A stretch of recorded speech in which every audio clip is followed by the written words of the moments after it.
Hey guys, it's John from Album Review TV. Today I'm reviewing the fourth studio album by the Canadian rock band 3 Days Grace, to be released October 2nd here in the US. The album was announced on June 5th to correspond with Venus's transit, the visible transit in front of the Sun, and hence the name of the album is Transit of Venus.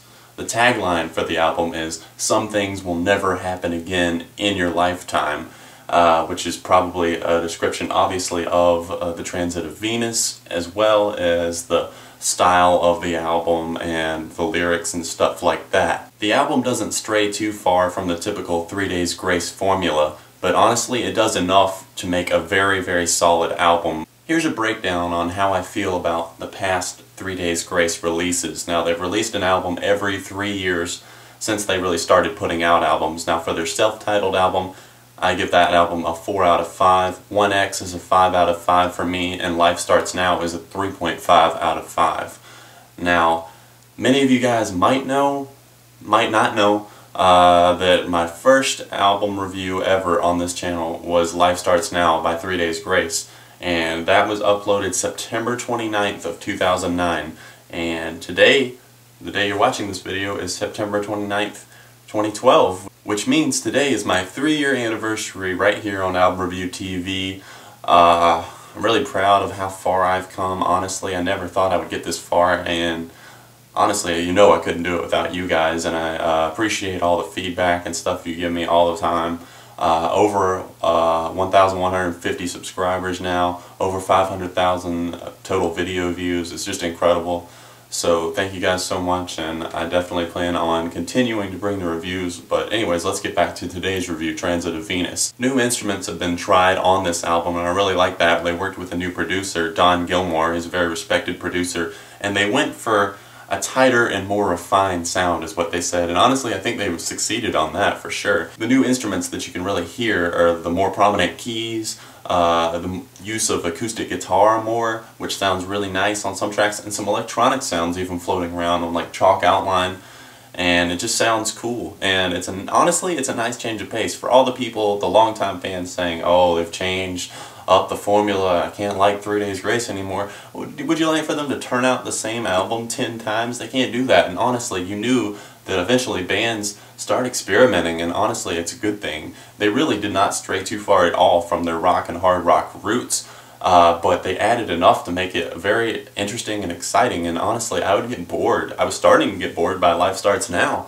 and fortunately, they did enough here to start mixing it up. Songs like Expectations and Chalk Outline are stuff like the band's never done before. But overall, I think most longtime fans of 3 Days Grace will be very pleased with this studio album. The guitars on the album sound great, especially when they're loud, turned up. And is it just me, or on the song Happiness, does the opening riff sound a little bit like The Good Life to you off of Life Starts Now? The band, like I said, worked with respected producer Don Gilmore on this album, and really their new sound, I think a lot of it is owed to him and the new direction he took them on some songs, and it just sounds really cool. Let's move on to my favorite tracks on the album. My first favorite is the single Chalk Outline. It was released back in August, and honestly when I first heard a few snippets of it, they were previewing snippets of the album on their Facebook page, I was like, is 3 Days Grace going for an electronics slash dubstep sound? Is this what I should expect on the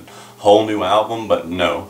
As soon as I heard the full song, I was like, oh wow, this sounds great, and I loved it as soon as I heard the full version. The new instruments I was talking about kind of show up some, and the new sounds show up on this song for sure. And the song is basically just telling the story of a man who's a fraction of what he used to be after a relationship he went through. My next favorite on the album is Expectations. This song starts off with a really cool keyboard part that's played, and it crashes into the guitars, and then the keys kind of cycle in the background throughout the song, and it's not like they're really intricate keyboard parts or anything like that. It's just enough to add a touch of eeriness to the track that makes something that I've never heard on a 3 Days Grace song before, and honestly, it's my overall favorite song on the album.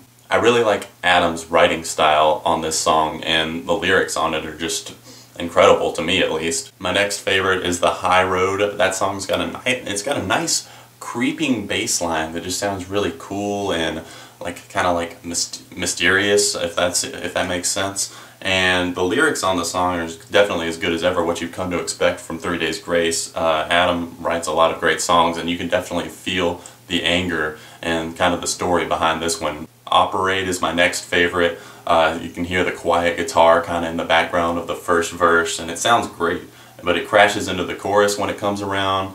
Adam sounds especially angry on this track, which is what me and I think the rest of 3 Days Grace fans have come to know and love, just the anger behind the music. My other favorites on the album are Misery Loves My Company, Broken Glass, Give In To Me, and the latter of those, the Give In To Me song, is a very interesting cover of a Michael Jackson song from the 1990s, and honestly it sounds really good. But really, I don't dislike any songs on the album. There's just some that I feel like at times I forget which track I'm listening to and it gets a little bit repetitive to me.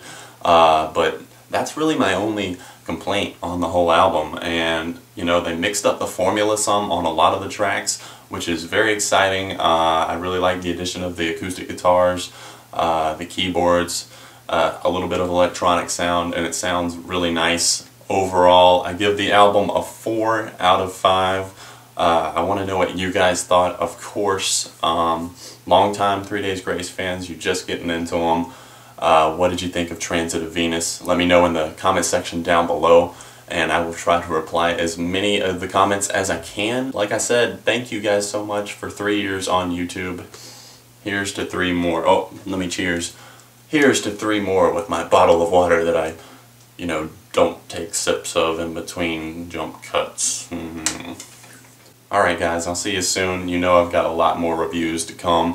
For all the reviews I can't get to, I'm going to do a thing in October where I do a wrap-up video, kind of reviewing a bunch of stuff at once, instead of just uploading a ton of reviews, because I can't review everything in full, but I'm going to give synopsises of everything I thought about albums like No Doubt, Pink, you know, all the albums I couldn't get to, Matt and Kim. So I think my next review is probably going to be Papa Roach's The Connection, or else All Time Low Don't Panic, depending on if it leaks or not. But of course, stay tuned for the Set It Off review, Dead Mouse, and I will see you guys very soon right here on your home for music news and reviews, Album Review TV.